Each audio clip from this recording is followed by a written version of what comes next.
It is Sunday. It's 7 p.m. You know what that means. You are watching the #1 rated live show on YouTube in this time slot. Along for the ride, as always, are Pooh Bear, the Chief, I am B Love. Just this week, Chief said, last week, we were ballers. This week, well, but listen, lots of bucks on the menu tonight. Our prediction on tonight's game, next week's game. Rest in peace, Alex Trebeck. Donald, you're fired. Oh, wow. Buckle up. Let's have some fun. This is the main event.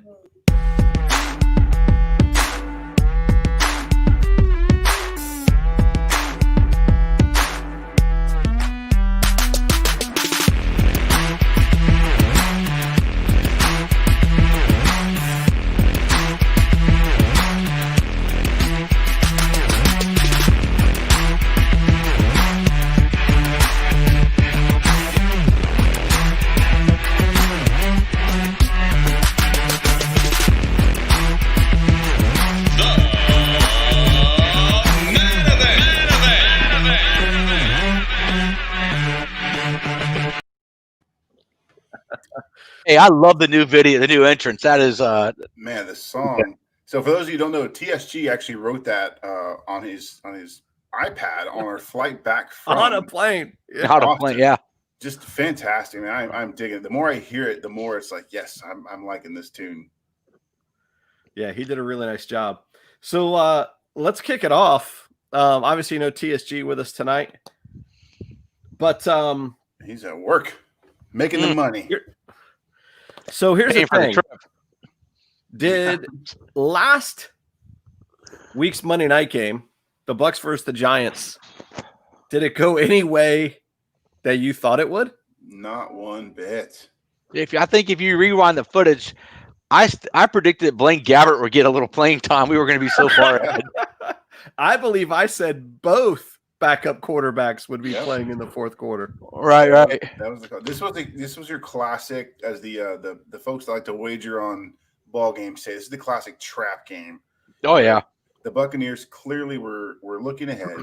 I mean, you're still playing against a professional, trained football team who wants to beat you. The Giants came out; they wanted to win, and the Bucs clearly did not seem like they were ready to play on the same level. And, kind of fell asleep a little bit. Let's hope tonight's game goes much differently, because if they show up like that, forget about it. Drew Brees is going to eat that lunch. Yeah. I watched the Bruce Arians show just last night, and I'm going to tell you, he didn't hold back on calling out on the defensive tackles, specifically Ndamukong Suh. He's the veteran guy. He's supposed to be the leader on that defensive line, and he was less than impressed with the way they played.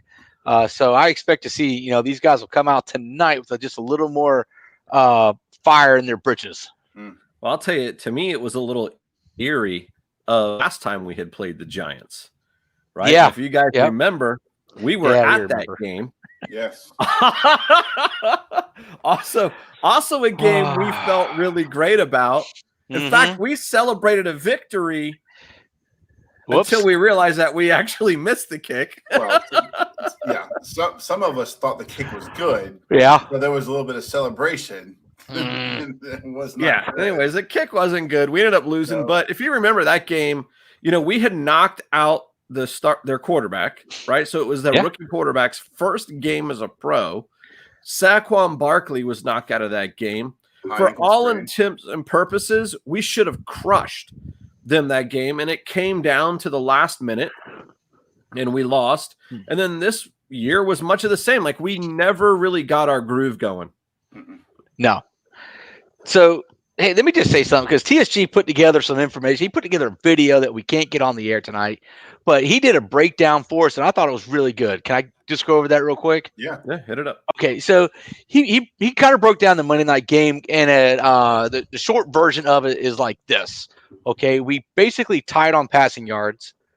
We lost by 20 yards in the run game, roughly, on Monday night. The difference is going to be that we gave the ball up once. They gave it up twice, but penalties. Penalties is where penalties are drive killers. They had 7 penalties for 73 yards. We only had 2 penalties, I think, for 20 yards. And that that is really what kept us in the game when we didn't have the passion to be in it. Well, and I think Daniel Jones was clearly called out by the commentators. He was missing open receivers, and that was a saving grace for the Buccaneers. His poor play is probably what helped them win. Yeah, pretty big. And I thought, the 2 interceptions that we had were timely for us. Things broke our way because of those 2 interceptions. Had it not been for those 2 interceptions, it could have been a completely different ball game as well. Who said britches? I said britches. They got a fire in their britches for this. That's one of my favorite words. I like britches and dungarees when referring to pants. Okay. And I just I don't remember you saying britches. I didn't pick up. Huber, do you have any dungarees? I sure do. Matter of fact, I used to have when I was a kid. Okay, so that was an actual brand of kids' pants was dungarees. There was commercial. Did they come in husky?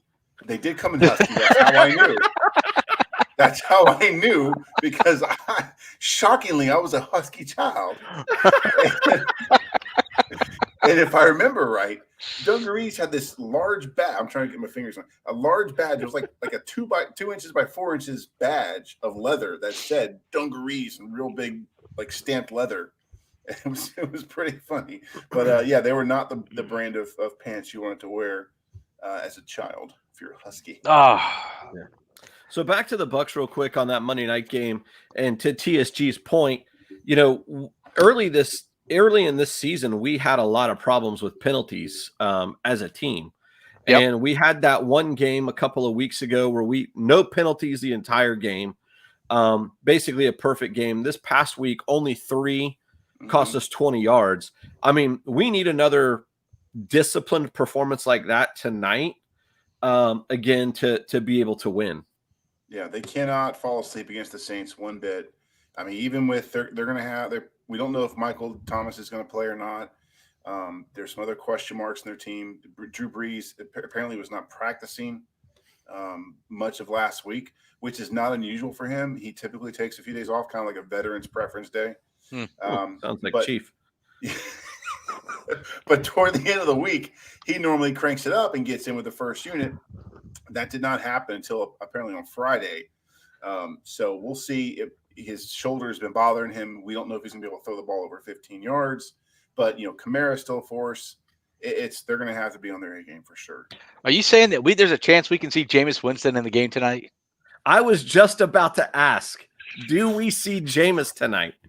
Well, Jameis will be the third quarterback, which means he can't come in until the fourth quarter unless both the starter and the backup have been injured. I think those rules have been relaxed a little bit this year. Have they changed that? Okay. Yeah, I believe they did because there have been some trickery going with quarterbacks in the last couple of weeks going on. I mean, the Saints regularly put in Taysom Hill, who is Taysom Hill gets a lot of regular playing time. He's in a lot of sets where he's a diversion. He's in a lot of sets where he's the X factor, the key player.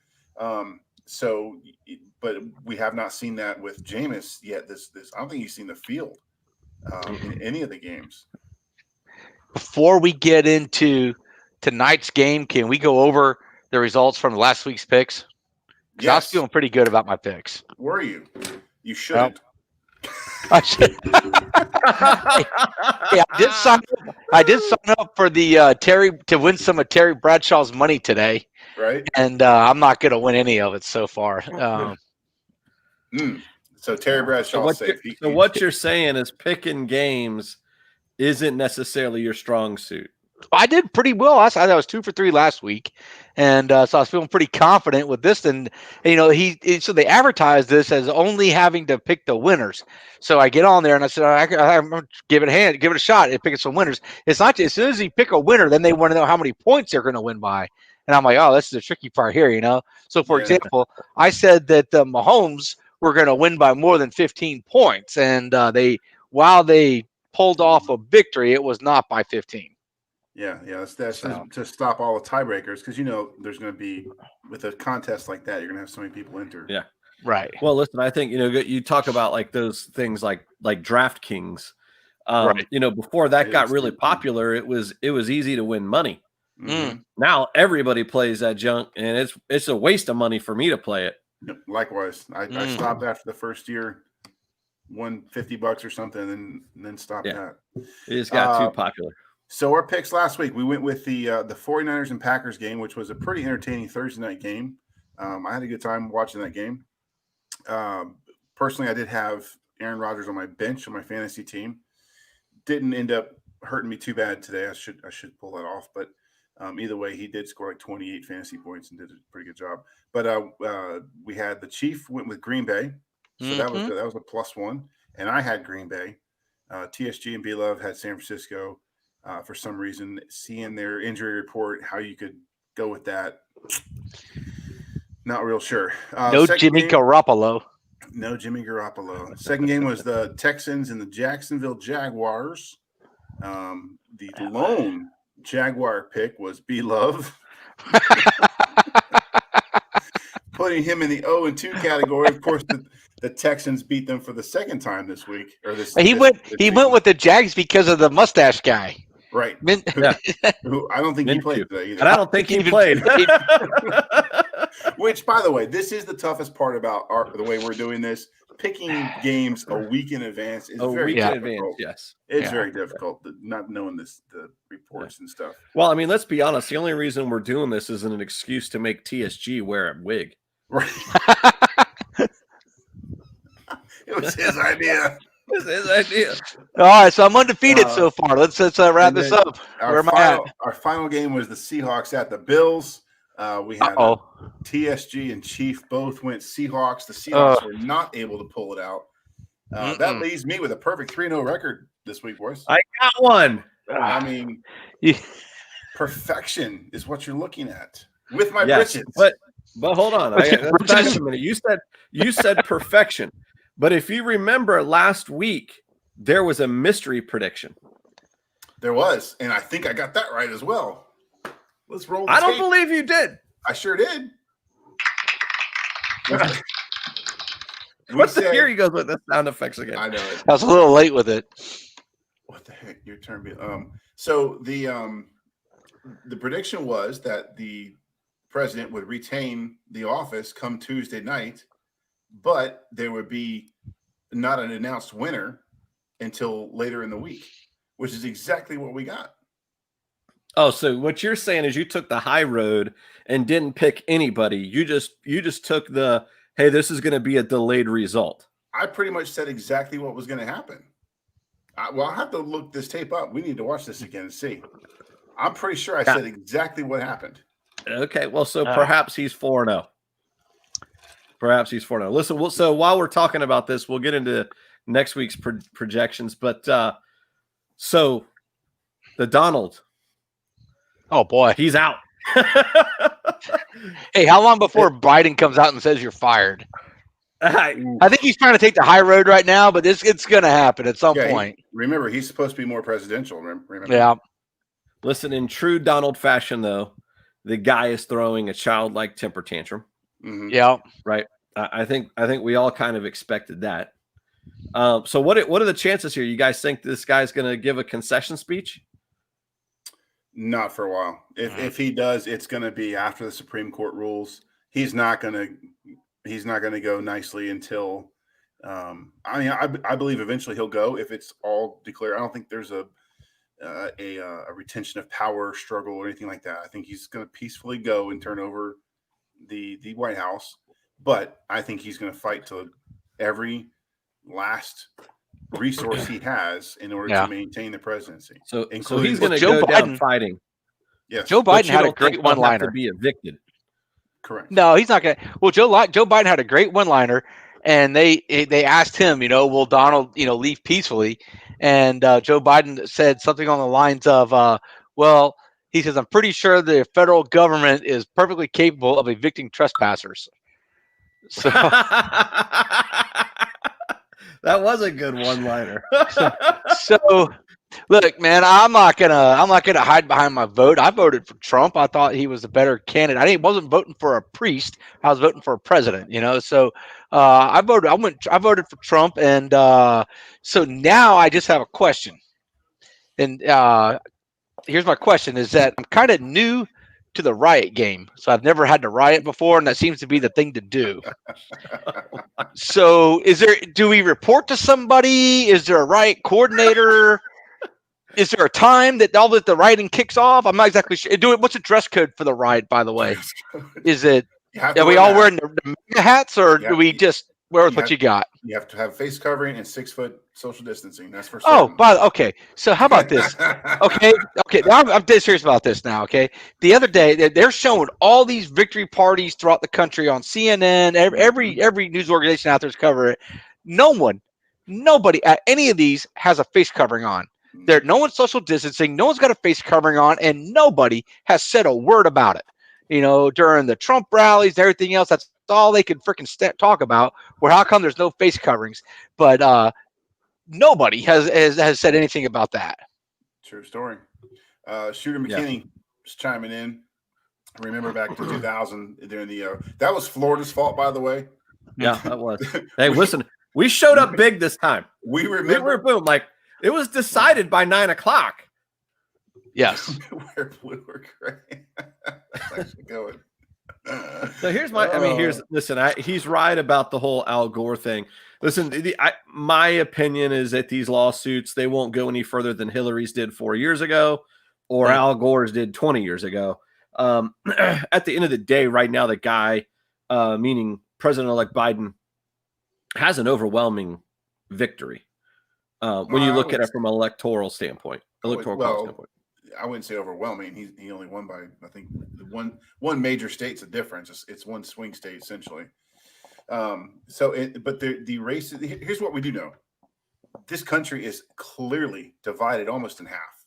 70, at least voters wise, 70 million voted for one side, 70 million voted for the other. Give or take a few thousand. That's pretty darn split.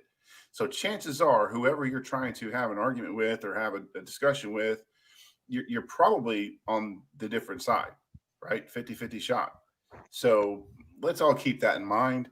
I know I've seen a lot of people talk about how, they're so disgusted with Trump and the Republicans and conservatives in general that they just can't come to terms with being peaceful with people like that.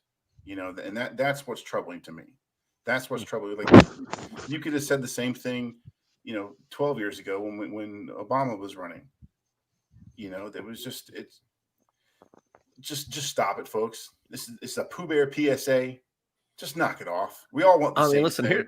Here, I'm going to say, here's my thing is like, I don't know anybody who has benefited any from posting something political on Facebook. Right. I don't know of anybody who's ever benefited from that. Or why do people keep doing it? Or had a mind changed, right? Yeah, or changing it. Yeah, just stop. All it really does is cause fights, and I refuse to engage in it. I won't, and I used to be that guy. I just won't. Yeah. Hey, by the way, what's this Parler thing everybody's switching to? Oh man, that is another social media site. It's more like Twitter. I haven't checked it out myself, but I'm just from what I read. It's more like Twitter than it is Facebook. But it definitely has a conservative bent to it. They definitely don't do any sort of fact checking. So basically, all the Republicans who are pissed off over Facebook just went over there. That's what they're talking. Trump was saying that he's going to go to Parler, but he hasn't. He doesn't. There's no masses on Parler, so he won't go there either. So to what? It's kind of like when you were a kid and you were playing, football in your front yard, and you didn't like the way it was going. You just picked up the football because it was your football, and you went home. Sort of, except now you're going to your yard and you're having your own party. Right. So to me, it's more of an echo chamber. Like that's kind of what you're doing. All you're doing is just putting your own thoughts to people that already agree with you. So to your point about changing minds politically, there's a way to do that without being insulting. There's a way to do it without being condescending. You can easily come out and say, hey, I really feel strongly about this subject, this, that, the other thing. What do you guys think? And then have a positive discussion that might engage and open up some minds. That's more effective than the Republicans and the Democrats and the Krilleries and Killeries. You just sound like an idiot when you're doing that. And you're doing nothing but firing up your own people that agree with you and pissing off the people who don't. Well, listen, here's the thing. I either way, I've never seen a successful argument, debate, whatever you want to call it. It always ends in somebody getting heated or somebody getting angry or somebody, I'm whatever deleting it you, is. I'm blocking you. Like, hey, just stop it. Here's at the end of the day, listen, I'm gonna be rooting and praying for Joe Biden because he's the next president of the United States. Right. And at the end of the day, I'm not Republican and I'm not Democrat. I'm an American. Right. And we're better to all take up that mindset. And if you don't like things where things are at, you can change minds in 4 years. It's been that way for the past 3.5 years. When President Trump did something that was good and that benefited the country and made things better, at least I did. We talked about it. We called him out and said, "Yeah, good job," But when he did something stupid and got on Twitter too much and did something asinine, we called him out for it. That's the wrong Which was move. often. Which was often. Which was often. But it's just so frustrating. Chief, I'll be honest with you. You're acting like we're talking about the NBA. No, I'm just sitting wondering, how many 3-point shots were made today or something. I mean, let's ready to move on. If we're not gonna riot, let's move on, man. We got it. Biden. So I have a West Coast friend who is commenting, and he's in the business, right? So thank you, Kevin, for pointing this out. But Chief, your mic is a little hot. It always has been. Well, I'm out here in isolation, and I've only got this one mic. Dude. I can't do anything about it. I just attributed it to your loud talking because you are a loud talker due to some of the other, just the other things you have going on. All right, listen. One more thing we gotta cover before we move on from this. And so here, what does life for Donald look like after this? He's still a billionaire. He's still a billionaire. It's gonna be fine. I don't think he has a model for a wife. So, Pooh Bear, you think that he still continues to tweet incessantly? I think you're going to see the pre-election Donald Trump, pre-2000. What year are we in? I can't think. Pre-2014 or pre-2016 election when he was insulting Roseanne Barr, getting in fights with, senators on Twitter. I think you're going to go back to that. It's going to be the same thing, just probably more of it.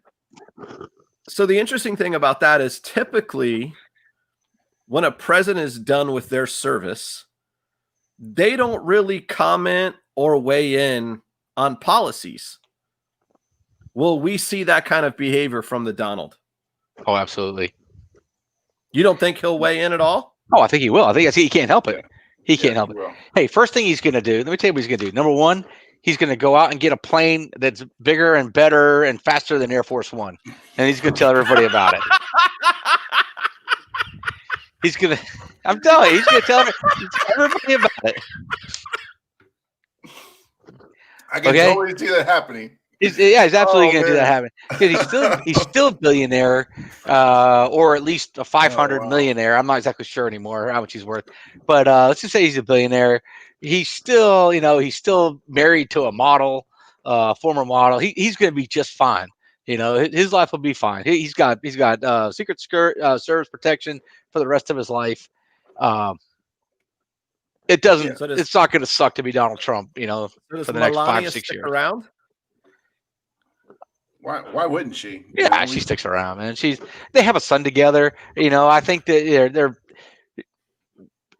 I suspect there's more to their marriage than just the appearance of. Don't want to call her gold digger, but here's something you're not going to hear on the media, and I don't have any proof of this, but I've seen it by a couple other sources that know him personally. You kind of saw a little bit with Herschel Walker.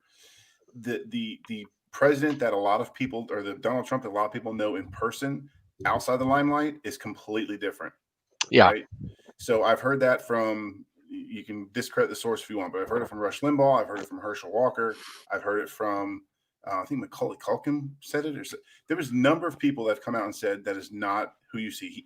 He is a very polite, very conscientious, very considerate person when he's not, the cameras aren't on, basically. Mm-hmm. So again, I don't know him personally. I've never met him, never spent any time with him, but that's out there. So who knows? So I'm done with politics. Let's get off this. Let's go. All right. So this week we got the Bucs tonight. Sunday Night Finally. Football. In an hour from now, Excited. we get off of work, gentlemen, in 35 minutes. What do you think about tonight's game? I'm hoping these Buccaneers come out a lot more prepared than they did last Monday or Sunday night or Monday night. When did they play? They played Monday night. Monday night. That's an interesting comment because in the first couple of games of this season, we have seen them come out on the first drive, yes, and play really, really well, but we haven't seen that in the last few weeks. Right. No, agreed.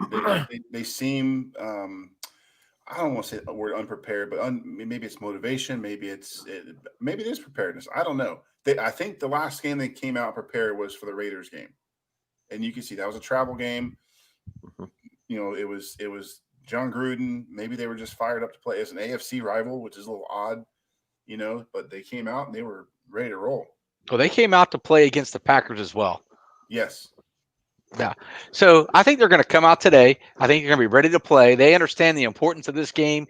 They understand that in many ways, this is Tom Brady versus Drew Brees, you know, for touchdown completions and yards and everything else. That those two guys have their own individual, stats that are, up for grabs tonight. The one thing I want to see the Bucs do today, and it's something they started to get away from in the last couple of weeks, is running the football. And I understand that New Orleans defensive line is very good against the run, but they put who the Saints played last week. It's coming to me. Doesn't matter. They sacked him 3 times, I believe, last week, and they will come after Drew Brees with everything they have, and the way that you stop a team from being aggressive against your quarterback is to run at them. Shove them down, shove them out of the way. Make these guys double think about what they're doing. I know Tom Brady's there to throw the football, but we have got to run the football. That is the tried and true way to win games in the NFL. And you know who we haven't seen much of, excuse me, is Shady McCoy. Yeah. Oh, where's he been? He was part of the offense in the first couple of games of the season, but we really haven't seen much of him since. And typically he would be our third down back. Agreed. So is he hurt? What's going on? Is he just not part of the game plan anymore? I think the only person on the injury report this week is Ali Marpet. Everyone else is healthy and ready to play. And that was a concussion protocol, I believe. So Godwin's going to play with a broken finger. He's got a special glove, special cast on. If this guy catches balls with a broken finger, I know. Man Kudos up. to him. Which finger is it that's actually broken? Do we know? It's his index finger on his left hand, I believe. That's important for catching balls. I was going to say that's that one. Hey, this finger still broken from boot camp, by the way, or not broken, just never healed right. Can't get it on the screen. It's still jacked up. Wow. It's been 2 years. And we should see. It's been 2 years. We should see the first game from Antonio Brown tonight. Let's see. What do you guys think we'll see out of AB? Well, in his one and only game with Tom Brady with the Patriots, he scored a touchdown. So that's something. At this point, I'm hoping for the best. By the way, did you know that he's been living at Tom Brady's house? Yes. That came for how long? Since they signed him, or before they signed him? No, since they signed him. Yeah, it was just since they signed. Huh? Yeah. So it's. Listen, the guy's had quite a bit of turmoil in his life over the past year and a half. And I think our collective concern, I would guess, is his off the field issues and in the culture, in terms of the locker room of the organization that he's brought before. So, I think TSG, he made some points to us earlier this week that hopefully the guys learned some of those lessons. He's matured a little bit. It seems to be that maybe Tom has his ear. And I think I saw somebody say today that Bruce Arians didn't want him. It was Tom who wanted him here. Tom Brady wanted him here. Mm-hmm. Yeah, well, because Arians had the chance to have him before and said, no, the guy's not great teammate. But to his credit, he did go to every single Buccaneer player on the 53-man roster and said, are you guys okay with us signing him? I heard 52 guys were okay with it. I was going to say, I don't know who the 53rd guy was because he's out of a job. He's out of the job. He might have said, "How many of you asked, Coach?" What number are you somebody on, got buddy? cut. So this is a former number one receiver in the NFL, right? But he's also been out of football for like a year and a half. Yes. So what do we expect? They claim he is in fantastic shape. The training staff, even Bruce Arians was very, had glowing remarks about his physical shape and the way he was agile and even kind of knew some of the playbook because of the terminology Tom Brady uses. So, I mean, he might be prepared. He might be on the sideline all night holding the clipboard for all we know. But I think the encouraging part is if he does make the field, he's not going to be completely unprepared. I'm gonna go ahead and make a bold prediction right here. Here we go. Let me get my paper. Get ready. I'm gonna say the first offensive play for the Tampa Bay Buccaneers from scrimmage is going to be a deep ball thrown to AB. Ooh. They are going to put the Saints on notice that Antonio Brown is in the house, whether they complete it or not. They're going to make a statement that he's there, and they're going to make these guys cover him. I like the thought process. I don't know if Bruce feels the same way, or Byron. I guess it would be the play caller. I think one thing we have advantage of, we got him for 8 games, so we got him for a half a season basically. He needs a contract next season. Right. He's got year and a half out of the league. Yeah, year and a half out of the league. He's playing on a half a year deal right now for the league minimum. This dude has a lot to prove, and I'm sure he would like to get paid again. So I think it's quite possible we could see some of the very best football AB's got to offer. And it comes at a pretty good time for us because Mike Evans isn't healthy. I don't care what they're telling us. Mike Evans is not healthy, and we know Chris Godwin isn't. Yeah. It's true. So, I mean, we'll probably see some more Tyler Johnson. Scotty Miller is supposed to be off of the injury list. He's 100% now. Scooter Miller. So we'll see. You know, I'm with you guys as far as the run game needs to get going. I think we need to see a lot of Ronald Jones. I think we need to see a lot of Leonard Fournette. That's going to open it up for the passing game, the tight end game. I think you're going to see a lot of Gronkowski tonight. I think go ahead, Pibber. I just don't think that the Saints linebackers are capable of keeping up with him. They're clearly better rushers than what the Bucs have seen recently. You know, Cam Jordan, those guys are going to get to that first level and get to the running backs. But I think that opens it up for Gronkowski and Cameron Brate to just go ham. And did you know, Cameron Brate went to the same high school as Sean Payton? How about that? Yeah, it was a story on ESPN today. The song "Boys of Fall" by Kenny Chesney. For the video for that song, they had Sean Payton come back to his high school and pretend to be the coach and give a speech. Cam Brate is one of the kids on the team when he's giving the speech, so they're actually both in the video. And Sean Payton didn't even know it till a couple of years ago when they were playing Tampa. So a pretty little interesting little story. Yeah, very cool. Yeah, so you know, both of you are saying that we're going to have to rely heavy on the run tonight. I think that poses both of these teams. Their run defense is amazing. Yeah. So I think you're looking at you got two of the all-time great quarterbacks in the NFL battling tonight, and I think the game will have to be won in the air because you got two really great defenses going head-to-head tonight. With two really, I mean, Breeze is having another great year. He's always very consistent. You know, I know tonight he's playing a little banged up as far as we think anyway. But I think this is going to be a battle, just like game one was. We know they don't have Emmanuel Sanders. He's hurt, and we're not certain of Michael Thomas's playing status. And if he does play, how efficient he's going to be. I thought Emmanuel Sanders was playing tonight. He's not? I thought he was out. I didn't see the injury. I didn't see the latest injury report. I've been kind of gone all day. Bring it up I think he's playing. Okay. Well, if that's the case, that hurts the Buccaneers. Well, I tell you what stinks is here we are in week 9, and we're about to play the Saints for the second time, and we still have not gotten to play Atlanta. and they're getting gotten better. to play. I like how you put that. Gotten to play. We haven't gotten to play Atlanta, and they're getting better.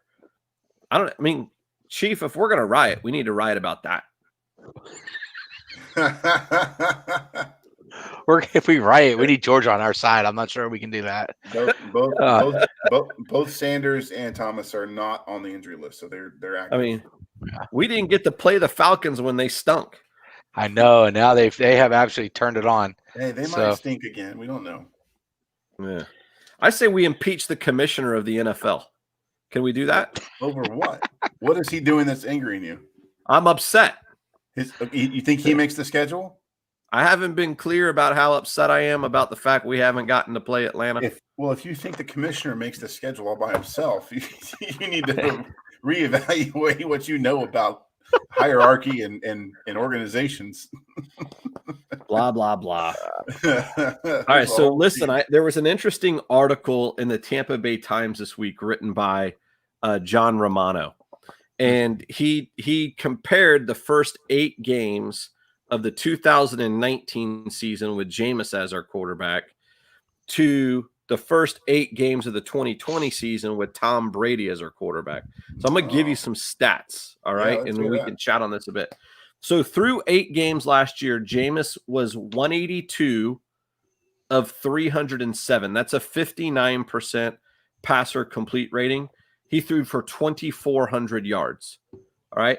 Now, these guys are pretty similar. So far this year, Brady has thrown 308 passes, one more than Jameis, but he's connected on more, 204 times for a 66% completion percentage. Okay. But Jameis had thrown for more yards by over 200 yards. Brady's thrown for 2,189. Okay. So pretty even there, right? Right. Obviously, Jameis is a little bit more efficient. He was getting more yards per pass the deep than ball. Tom is getting, right? The deep ball was definitely one of our our better plays last year, right? All right.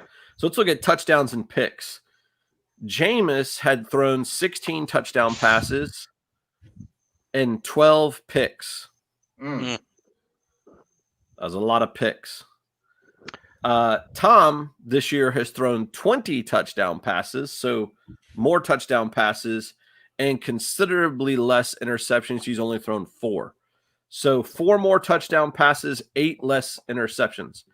Here's the important stat. At this point last season, Jameis was 2-6. Flippity floppity. Tom is 6-2. There you go. Protecting the football, because what you didn't have in there, I don't know if Romano had it in his article, was fumbles. Because not only did Jameis throw the ball away, he was also fumbling the ball away quite a bit. I don't remember if those happened during the first half of the season. I just remember a large number contributing to his 30. I think he had 30 total turnovers. He had a lot. Yeah. It was ridiculous. So here's the interesting thing, Chief. Yep. Even though we were 2-6 in those games with Jameis, we were in it in the fourth quarter. I believe in all but one of them. Jameis Winston is an NFL quarterback. Okay, he is not afraid to put the ball. He has a short memory. He puts the ball in play. He's got all of the tools that you want in an NFL quarterback, except for one. And I honestly believe that this learning time he's spending in New Orleans he's still a young man. I mean, this guy, he entered the NFL at like 20 or something, right? 20, yeah. He's still a very young man in his career. He has a decade ahead of him. He can still be one of the elite NFL quarterbacks out there if he's willing to learn. And that's the advantage that he has right now sitting under Drew Brees. So what was the one thing you feel he's missing? Discipline. He makes bad decisions. He consistently, he hasn't learned from his mistakes, and that's the big thing. Don't when you're scrambling, sometimes you just got to throw the ball away. You live to play another down instead of, how many of these interceptions did he make under pressure, and he just felt like he had to make this amazing play when it wasn't there. Right. Tom Brady throws the ball away. Drew Brees throws the ball. They all the good quarterbacks know throw the ball away. Yeah. So here's the one of my takeaway too from those stats I just shared, and we joke about it all the time. Hey, we're in it in the fourth quarter. Listen, the reason that we know we were in it in the fourth quarter in those games last year is because we said it every game. Right. Yeah. Right. And the difference was we couldn't close games. We either couldn't close games offensively or we couldn't close games defensively. And this year, in the close games, we've turned out okay. The only really close game we lost was that game to New Orleans in week 1. No, the Bears game was closer and probably should you're have right. won. And the New Orleans game was kind of more of a blowout. That was week 1. That was, essentially that's your preseason game. But yeah, that Bears loss does hurt, and it still hurts because the Bears are kind of playing well, and other teams that similar competition is going up against them and winning, and the Bucs should have won that game, and that's a little frustrating. Yeah. But you're right. This past game on Monday night, that's a game the Bucs would have lost last year. Yes, right. That the Giants would have come back on them and beat them. Just like they did. Now that last play that was supposed to all the controversy was around was only for the tie. I don't think too many people have pointed that out. That was just to tie the ball game. That was not a victory pass. That was only a tie of the ball game. And I'll take Tom Brady in overtime all day and twice on Sunday. So, but that being said, they definitely would have lost that game last year, and you're exactly right. They've been winning games like that all season long that they should not have had any business winning. Let's hope it doesn't come down to that tonight. Yep. TSG's throwing a couple of texts here about some stuff we should mention from yesterday, which I think is valid. Go ahead. With our last 20 minutes here, but the world's largest outdoor cocktail party took place yesterday. Yes, it did. There was the Florida Gators and the Georgia Bulldogs from Georgia. Georgia had a 14-0 lead when I started watching that ball game, and the Gators tied in. What was his last name? Not Evans. Quarterback? No, the tight end, the big one, big guy, 6'6", basically looks like me, a little darker skin. Can't remember his last name. Anyway, he went crazy. I think starts with a P. Pitts. Pitts. That's it. Pitts. You nailed it. I think he caught 3 touchdowns. Anyway, they came back. I think the Bulldogs did score one more, but that was just I watched most of that game during cooking dinner and stuff. That was very interesting. Yep, there he goes. Here we go. Boom. Look at this, coming in like a true champion. And then his second point was that the number 1 team went down without Trevor Lawrence. Yeah, that's the point that needs to be made. It did not have their without a lot of guys. Yeah. And I think I saw this morning, people are saying that will be the rematch of the ACC championship. It could be. And don't expect that game to be as close. If Lawrence plays, no, I wouldn't think so. Yeah. But Notre Dame's been playing well all year. I mean, they're number 4 before last night. I think that was number 1 versus 4, wasn't it? Yeah. I think he put it in his text. It's an odd year for college football because so many teams, they're not going to play their full, like Florida didn't play their last 2 games because of COVID. Oh, really? So that was their first. That was the first week they've played. This was the first game they've had in 3 weeks. Oh, I didn't know that. So I mean, they certainly had plenty of time to prepare for Georgia. But you're right, on the very first play from scrimmage, their running back ran 75 yards for a touchdown, put them up 7-0. You would have thought that would have broke the will of everybody on that Florida Gator team right out of the gate, and then to go down 14-0. Yeah, I fell asleep during that game, and I woke up and Florida was leading. I was like, what happened here? Well, Bennett took a really solid shot to the shoulder, and I don't think he ever recovered from that. That's Georgia's quarterback. They mixed in Mathis is their backup quarterback, and he was off. I mean, and at that point, when Bennett was done, the Bulldogs were done. They just could not move the ball effectively against the Georgia defense. Hey, as long as we're talking college football, I just want to say that so far this year, Flagler has not yet lost a game. The Flagler Saints. Hey, congratulations. Undefeated. Similar to Flagler, except for the fact they have a football team, is Liberty. Liberty, I believe, is 7-0, undefeated. They just beat They Virginia are. Tech. I think they may be 8-0 now. They just beat Virginia Tech on a last-second field goal. I I saw that. Kudos to you, Liberty. I don't know who their coach is, but man, Crazy. For traditionally, Hey, I think it's they got Christian God on their school. side, man. You can't. Right. They got God on their side. It's like they should play Notre Dame. Wow. How awesome would that The be? stadium may not survive that. Liberty and Notre Dame. That would be awesome. That'd be a great bowl game. Oh, man. Maybe, yeah. Said it here first. It's brought to you by Lifeway Stores. Out of business. It's the Lifeway Bowl. Let's get It's there the out of Lifeway Bowl. My Pillow Bowl. Hey, Chick-fil-A. We got Chick-fil-A. Oh, Chick-fil-A. There we go. Can't play it on there you Sunday. God's chicken right there, man. All right. So let's get down to week 10, which is next Sunday's games. Let's pick some picks. I'm feeling good about these. TSG, if you're still watching, you're gonna have to chat in your. All right. So Colts and Titans. Hang on, I'm writing this down. You guys go. Who you got, Chief? I'm gonna go. You know what? The Colts lost today. I think Phillip Rivers and the Titans. I like them for next week. I'm going Colts. Okay. Chief goes I like the Titans. I think they started off the season really great. I think they've stumbled here lately, but they will find their footing against the Colts. I'm going with the Colts again. They really did play solid today. Again, they're similar to the Bills. We talked about the Bills being fundamental. I think the Colts are playing fundamental as well, getting it done with the run. Phillip Rivers is doing just enough to keep this team. He was the missing piece they had last year. They didn't have the Phillip Rivers last year. He brought the veteran decision making that they've been lacking. So I'm going with the Colts as well.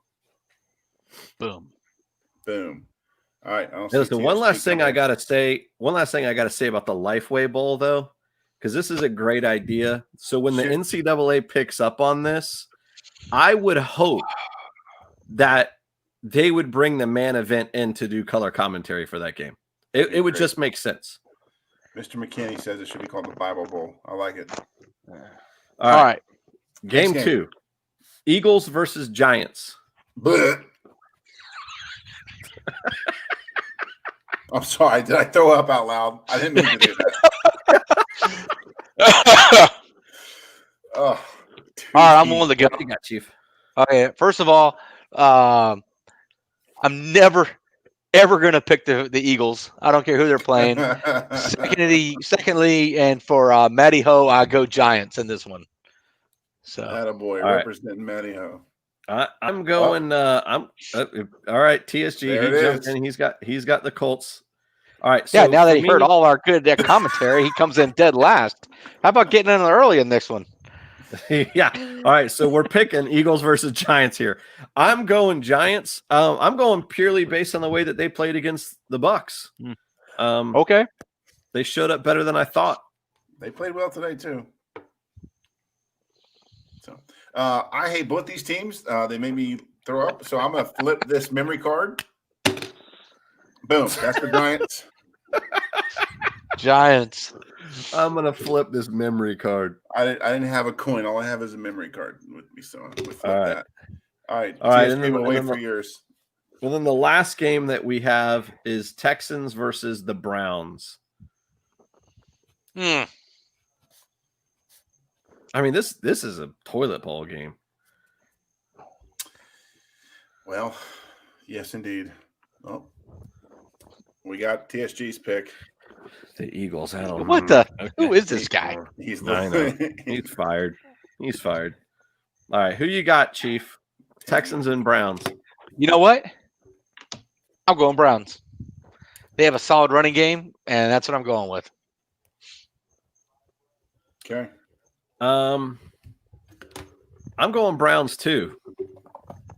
Because I went Browns. I don't really have a good reason.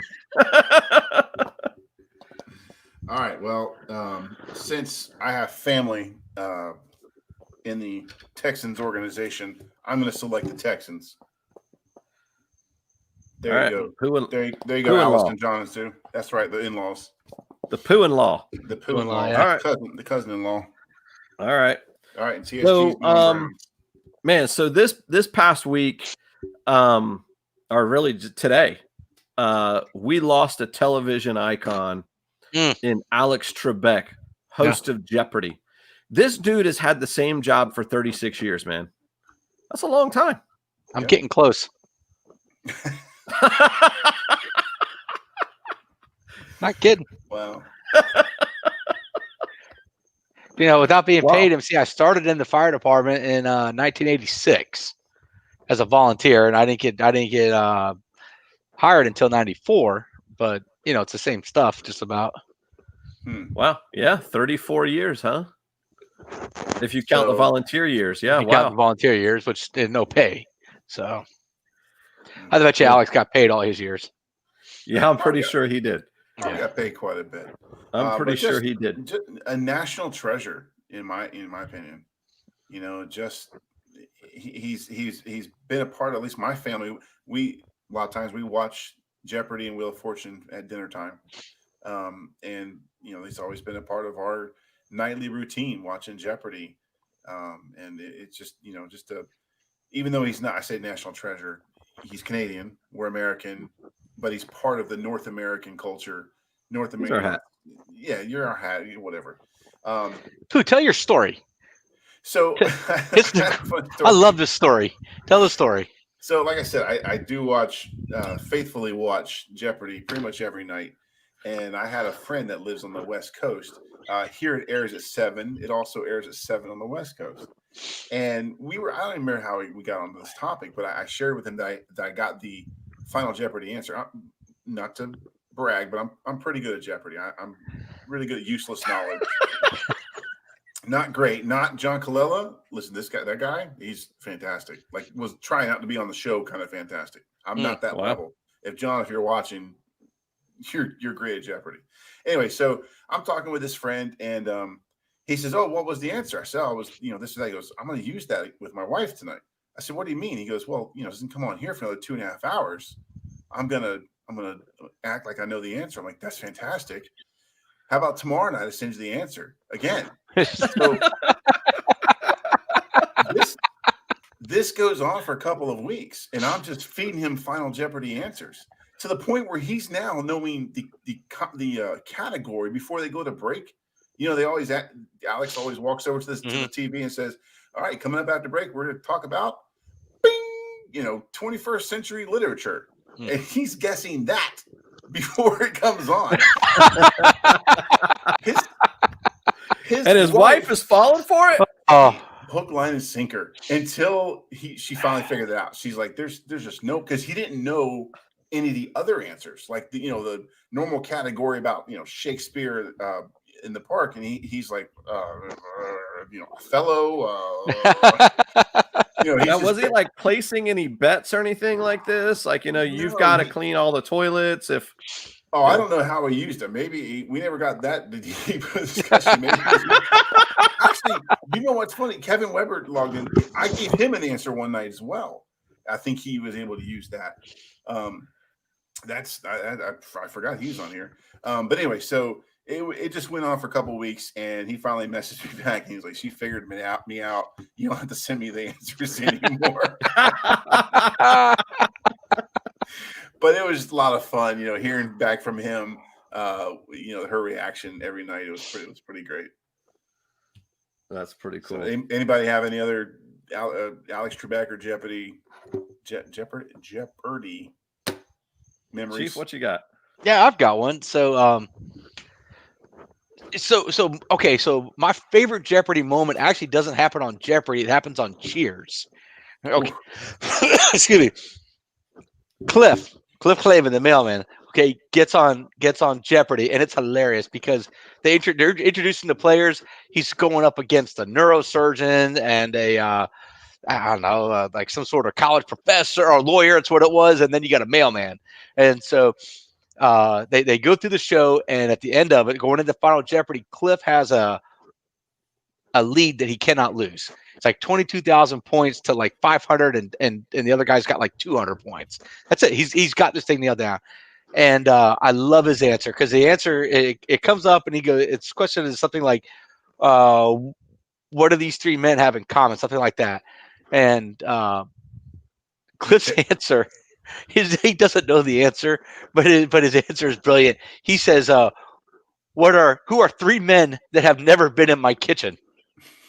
and, and he wants to argue with Alex that, that he's It's right. not And wrong. Alex is like, well, I'm sure you're not wrong. That's not what we were going for. And he kind of reminds me of the Donald, because he's like, at the end of the episode, he's in the TV monitor and he's like still arguing his point. I'm not wrong. I'm still right. And then these guys were never in my kitchen.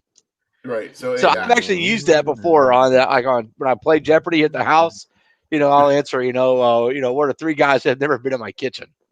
Oh man, I remember that episode. It was very funny, and in typical sitcom fashion, I believe he was rolling. Like you said, he had a huge lead. Yeah. He's just spitting off answers like nobody's business. And when something happens between second Double Jeopardy and Final Jeopardy, where he gets a phone call or someone in the audience trips, basically he forgets whatever, he loses his track of mind, and that's what throws him off for that final answer. But it was very funny. What do you got, B-Love? I mean, I listen. I'm going to be honest. I never really watched a whole lot of Jeopardy. You're kidding. No, Shocked. It's kind of one of those things to me that's just like, I can think of 1,000 things I'd rather do during that 30 minutes of television. Then increase your knowledge. It is what it is. So at the fire station, when I was at the fire station in Brandon, Station 11, we would watch Jeopardy every night after dinner. Okay, and it was kind of a running joke in the station that the answer would be Tennessee Williams. Who is Tennessee? Yeah, if it came up American authors, everybody was Tennessee Williams. If American literature, we always guessed Tennessee Williams. I'm gonna tell you what, Tennessee Williams hit more times than you would think.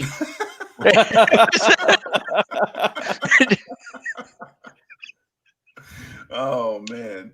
Hey, TSG's got a question. He wants to know if there will be a replacement. I say there should not be. I've already heard Ken Jennings is you're just going to end Jeopardy. There's going to be no more Jeopardy. I would. I don't see any use in continuing with it. Think about it this way. We've already seen this example a couple times. What is The Price is Right without Bob Barker? Drew Carey. Right? Exactly. I'll give you that. And who watches that garbage? Nobody. All right. Fireman. What is Who Wants to Be a Millionaire without Regis Philbin? Nothing. Some hosts and some people become part of a franchise like that, and they become it, and it becomes them. Alex Trebeck could probably not. I mean, he was an amazing person. He could probably go on and do a lot of benefit type things, but you can't see him hosting another TV show or doing something else. He, typecast is essentially what he did. I say you end it. I do. Ken Jennings is an amazing champion. He's one of the. I think he was the winningest participant, not in money, but in number of shows. But I don't think he'd be as good doing that. I think he just needs to be done with it. Just out of curiosity, in any given week, who do you think worked more hours, the Chief or Alex Trebeck? Well, those Jeopardy shows are cut like 20 episodes at once. They do. I'm just saying, like, how hard was this guy's job? He hosted a 30-minute show. Right. How much did he actually work in a week? I don't think it was a lot because all the prep work is done by other people. You've got the makeup team, you've got the clothing team. He doesn't have to worry about anything. He just shows up, reads the cue cards, and hangs out with the contestants. We got some feedback from Northcutt here. Hey, I watched one of those today, and it was hilarious. It's the one with Sean Connery in it, and it was Sean Connery. Sean Connery was a character, right, but Tom Hanks was actually there, and there was another character. I forget who it was, a female. I can't remember who it was. Hilarious. I mean, that entire skit is hilarious. Yep, I'll take the rapist, Alex. That's therapist. Hey, we also lost him this week, right? Yeah. Didn't we lose Sean Connery this week too? I think it was last weekend, but yeah, at 90. Yeah. So Northcutt also agrees with me about the snotty lady from from You Are the Weakest Link. I think they brought that back recently, right? That's a recent bring back. Yep. They recently brought that back, and it does not have the You Are the Weakest Link. Goodbye. Doesn't have that lady. It's got never watched that show either. Else. Well, and I was talking about this at dinner with my family and my parents, that the 30-minute casual game show is just gone. Basically, Jeopardy and Wheel of Fortune were your last two. The game shows they're on now, they're more high production. They were bringing up one I haven't seen yet. Apparently, LeBron James is a producer on this, or a backer of this, where it's more of a human interest, personal. They deep dive into your life, and you're winning money for a charity. And it's more like it sounded to me like it was more along the lines of the Boss. What's the Boss show where he goes undercover boss? More along the lines of that, where you're getting a lot of emotions developed. The Howie Mandel thing with the picking the suitcases, the everyday person doesn't seem to be involved in these. And the daily. Let's go back to Hollywood Squares. Let's bring Hollywood Squares back. Those are so great, man. Everyone can play tic-tac-toe. The Joker's Wild, Card Sharks. What was the one that had whammies? Pressure Luck. Big bucks and no whammies. No whammies. No whammies. There you go. Northcutt, you filled me. It's The Wall. It's called The Wall. There you go. Yeah, it's a Plinko style. I haven't seen it. My sister was describing it to me. But they're not the same types of game shows we used to have. And I think this is kind of the signal of end of an era. Once Pat Sajak decides to hang it up, or unfortunately he may pass away, or whatever the ending is for him, Wheel of Fortune will be gone. It just that whole genre, I think, is just done, unfortunately. All right. Well, who's not done? The Buccaneers are not done. They're going to kick off here in a few minutes. So Pooh Bear, take us home. Let's do it, man. We all appreciate all the interaction we had tonight. Everyone that stayed with us and chimed in. We really appreciate what we've got going on here. We've seen a lot of growth in the past couple of weeks with our trip to Arlington and our latest short revolving around Halloween. It's been exciting to see the growth on our channel. And I tell you what, it's going to be a little light in November due to vacations and some illnesses and whatnot. We were ballers a week ago. We were ballers a week ago. Come December, you are not going to want to miss what we've got going on. So, again, thank you very much for being here. Thank you for watching this. If you like this kind of content, make sure you subscribe. It's free. It's easy. It'll keep you informed of what we're doing. And we will look for you again right here next week at 7 o'clock. Let's go, Bucks. BUCCANEERS.